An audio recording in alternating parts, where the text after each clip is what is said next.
नमस्ते स्वाध्याय प्रेमी सज्जनों। आज की वीडियो में हम चर्चा करेंगे नरक किसे कहते हैं। बहुत सारे लोगों के मनों में ये भ्रांति है कि नरक में पता नहीं किस किस तरह से आसमान में जाकर के यम देवता हमारा जब नरक में ले जाते हैं तो किस तरह से क्या होता होगा, ऐसी कल्पनाएं। तो दो शब्दों में तो नरक का अर्थ होता है दुख। नरक का मतलब गहरा दुख जो सहन नहीं होता परंतु सहन किया जा रहा है। जाए कहाँ?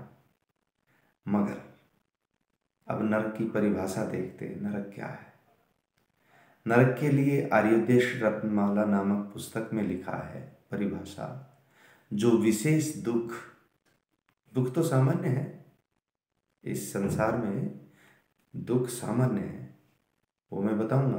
अभी थोड़ा पहले पूरी परिभाषा कर देते हैं कि जो विशेष दुख और दुख की सामग्री को जीव प्राप्त करता है, दुख की सामग्री का जीव को प्राप्त होना, ये इसको नरक कहते हैं। अच्छा, अब दुख क्या है? तो संस्कृत में एक छोटी सी सूक्ति है, आत्मनः प्रतिकूलानि दुखानि।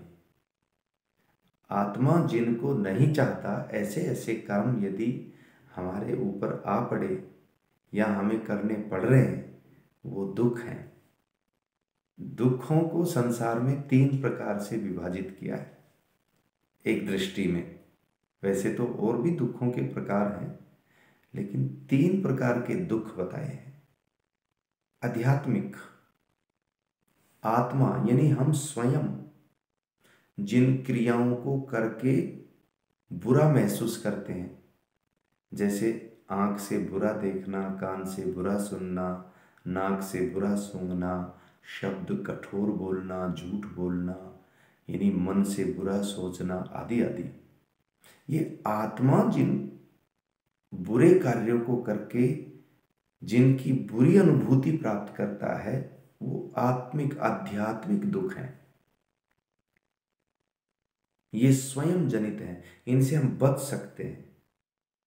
बुरा की जगह अच्छा कर लीजिए, वाणी से मीठा बोलना, सत्य बोलना और व्यर्थ न बोलना और प्रशंसा के शब्दों का प्रयोग करना, आंखों से अच्छा देखना, कानों से, ये सब आत्मिक सुख हो गए, पुरुषार्थ करना।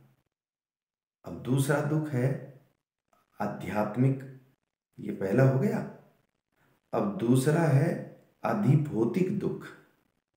अधिभौतिक दुख क्या है जी? दूसरों के द्वारा हमें दिया जाने वाला दुख, उसको अधिभौतिक दुख कहते हैं। जैसे हम जा रहे थे सड़क पर और पीछे से किसी दूसरे ने आकर टक्कर मार दी, उसमें हमारा तो दोष है नहीं। हम जा रहे थे, किसी कुत्ते ने पैर को काट खाया, हम बैठे थे, ऊपर से मक्खी मच्छर आए, उन्होंने काट खाया। हम घर में परिवार में थे, पड़ोसी ने आकर के 2 चांटे लगा दिए। ये सब हैं, इनको बोलते हैं अधिभौतिक दुख। इनसे भी बचा जा सकता है। सावधान रहेंगे, जागृत रहेंगे और कोशिश करेंगे कि उनका ध्यान रखें तो काफी प्रतिशत बच जाएंगे। आध्यात्मिक दुख से तो बच ही सकते हैं। अधिकतम शराब मत पिए, झूठ मत बोलिए, झगड़े मत कीजिए, स्वस्थ रहिए, व्यायाम कीजिए, स्वाध्याय कीजिए, दान यज्ञ तप सेवा आदि कीजिए। आध्यात्मिक दुखों से बच गए। अधिभौतिक दुखों से भी बच सकते हैं। सड़क पे ढंग से चलिए, साइड में रहिए, सावधान रहिए। मक्खी मच्छर आदि हैं, उनसे भी थोड़ा बचाव रखिए, मच्छरदानी लगाइए आदि आदि। लेकिन एक दुख और होता है, उसको बोलते हैं अधिदैविक दुख। उसमें थोड़ा सावधान रह सकते हैं, जानकारी ले सकते हैं, लेकिन बच नहीं सकते।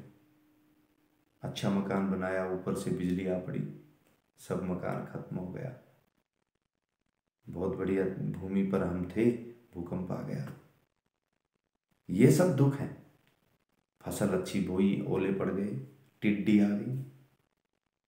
ये दैविक दुख हैं, बाढ़ आ गई, तूफान आ गया, बहुत ज़्यादा बीमार हो गई। मन भी तो एक देवता है, ये भी तो एक दैविक दुख है। इसलिए दैविक दुखों की जानकारी हम अपने सिलेबस, जो मानव जीवन जीने का एक सिलेबस है जिसको वेद कहते हैं, उसमें लिखा है, उसको पढ़ करके उसमें जो लिखा है वैसे वैसे करेंगे तो हम अधिदैविक दुखों से कुछ बच सकते हैं। तो ये सब नरक हैं, दुख जो है इसको नरक कहा है। तो मैं समझता हूँ आज की वीडियो में समझ आया होगा कि नरक किसे कहते हैं। फिर से नरक की परिभाषा देखते हैं। जो विशेष दुख और दुख की सामग्री को जीव का प्राप्त होना है उसको नरक कहते हैं। आज की वीडियो में इतना ही। धन्यवाद। नमस्ते।